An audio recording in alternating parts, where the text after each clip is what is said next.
Hispanics back to where they came from, or things like that. What do you say to those kind of people? Like, how do you my stance on immigration is very simple. Does a nation have the right to have borders? or does the United States have the right to have borders? And if the answer is yes, then the question is, do we have the right to police our borders? Do we have the right to decide who comes into our country, who stays within our country, who becomes a citizen within our country, a permanent resident within our country, and what those rules and regulations are? So do you support sending Hispanics back, or like do you just support deportation in general? I tell you, I support enforcing our laws. Okay, I support realizing that America has the sovereign right to have borders and to protect those borders. But I think the biggest problem with immigration is not that question, although I think it is, particularly in Arizona, a crisis. I think the biggest problem is assimilation. What do we do with the people that are here? You have people that are permanent residents, you have people that are 2 or 3 generations in the country legally that are not properly assimilated, that are balkanized in communities, not speaking English and not integrated into society. Do you believe English should be the language of America? I don't know that. I think English is the language of America. I don't know that we need to have a law that says English should be the national language. I think the de facto language is English. It's clearly English. I think we should encourage people to speak English. I'm very much against bilingual education. I think it's a failure. I think it does not work. I think it miseducates children in 2 languages as opposed to 1. And I am very much against government encouraging bi or multilingualism. Remember the whole Ebonics controversy? Yeah. The reason the Ebonics, this is something people don't realize, the reason the Ebonics controversy came to fruition in California is because you not only had bilingual education and bilingual education dollars being sent, but you had Spanish, you had Vietnamese, you had several other languages. Every ethnic group, every subgroup within California said, well, we want our piece of the pie so that we can teach our kids in our native language. And so the African Americans said, well, wait a minute. If the Vietnamese are getting it, the Latinos are getting it, well, we want ours too. So we're going to create a language called Ebonics. That is the inevitability of government promoting balkanization in the country. It's one country, it's one people, e pluribus unum, is what we should promote. So, kind of on a slightly different topic, Representative King is having the hearings. I was just wondering what your take on that is, and also, like, have you heard about the controversy in Texas about them, quote-unquote, mandating that people take Arabic classes? I was wondering what your opinion is. Mandating that they take Arabic classes? Yeah, supposedly, they're offering it, and supposedly that, the school district is offering a couple different languages. Their rationale is that they should take Arabic or Chinese or one of our competitors' languages, because that's going to be the up-and-coming, foe against the United States. Well, I have to see the context in which this is being done. I can say in general, if it is part of the multicultural phenomenon that has been going on in our country for the last several decades, it is a disaster. All it does is balkanize children and alienate you from having the tools and the wherewithal to integrate and be successful in American society. Okay. And just one last question. How do you feel that the Tea Party can start? I feel like the Muslim American community, I have some friends, they reject my views and, not even on Muslim American issues, but just because they associate me with people like Representative King, so on and so forth. How do you feel that you can incorporate that? First of all, I think you should ask them what specifically.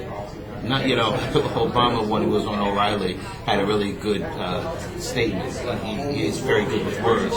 He said, I don't mind people hating me because usually they don't hate me. They don't really know me. They look at the funhouse image that they see in the mirror. And I believe there's a funhouse image of people like Steve King, of Michelle Bachmann. I think we can thank our friends at MSNBC for creating that misimage and misperception.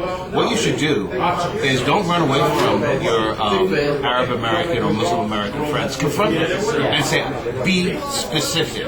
Yeah. Give me chapter and verse on what such and such said that you believe is racist or bigoted. Yeah. If you can't do that, then you don't have Well, what cause. they told me is these hearings that he gives is he's kind of targeting the Muslim American community, and they said to me, why is he targeting us? What have we done? And how did they come at that? How did our relationship unfold with? I mean, I'm not, History is really important.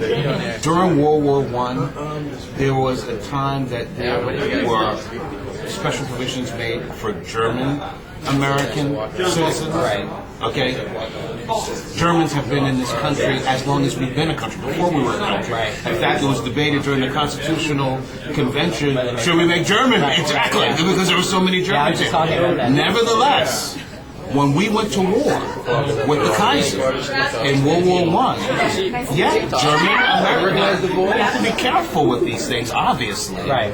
But German Americans were placed under suspicion because there were contingents of German Americans that had conflicting views and thought we should not enter the war against Germany. Right.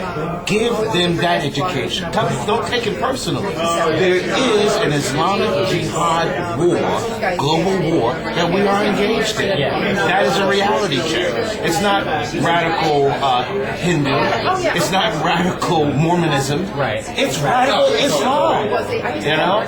Frankly, they're a bigger danger than you should tell them, and I'm sure they know. Yeah. That radical Islam is a bigger danger to them, to moderate, assimilated Muslims, than they are to non-Muslims. But the fact is, we are at war. Right. And it is just logical that a country, not go after them, but that we monitor and that we just make sure that there's not unusual behavior. And I think the key is to let them know that this is not isolated. This has happened in the past. Right. And of course, we know the classic case of Franklin Delano Roosevelt, a icon of liberal Democrats and progressivism, interning Japanese Americans. Right. Yeah. So I mean, you're just saying, like, because of the circumstances, we just got to be because of the circumstances, we have to be careful. Look.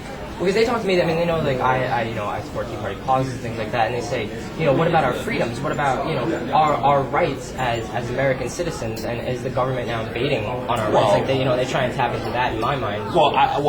Fact is, I might support them on some of those questions. I agree, they're American citizens, and that there's a Bill of Rights that protects them. Right. So, but they, again, ask them to be specific. Ask them, what exactly is Steve King proposing? What Bill of Rights is it challenging? Right. Yeah. What constitutional freedoms are you not able to exercise because of Steve King's hearings? Right. Yeah. Please tell me. Look, I think they have the wrong focus. I'm from New York City, from Harlem. Oh, I'm from Long Island. Oh, okay, Yeah, so all right. You're much younger than me. Yeah. You don't remember New York in the bad old days, No, I don't. pre-Giuliani. Right. Okay. I've heard stories. You've heard stories. Well, I do. Okay. And crime in the inner city was horrific. All right. All people feared criminals, but frankly, the biggest victims of violent crime were blacks. Right.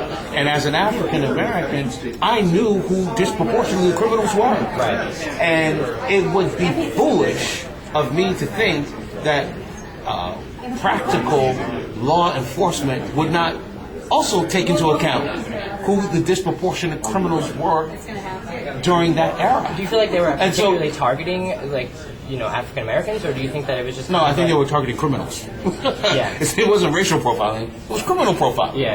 And if a particular crime is committed by a particular type, particular type of dress, particular gender, and race, you have to take all these things into account. Yeah, so it's not just one thing, just like race. It's a look. It's a whole series of things. Yeah. But you can't allow political correctness to prevent you from fighting a war successfully. You can't allow political correctness to prevent you from fighting crime successfully. Yeah. You can't allow political correctness to paralyze you from realizing and being honest about what the threat is against you. And that's what you have to say to your friends. It has nothing to do with them as individuals. You know, it has nothing to do with their faith. It has to do with certain realities. Okay. Well, thank you, sir. I appreciate it. Okay. Good meeting you. Nice meeting you.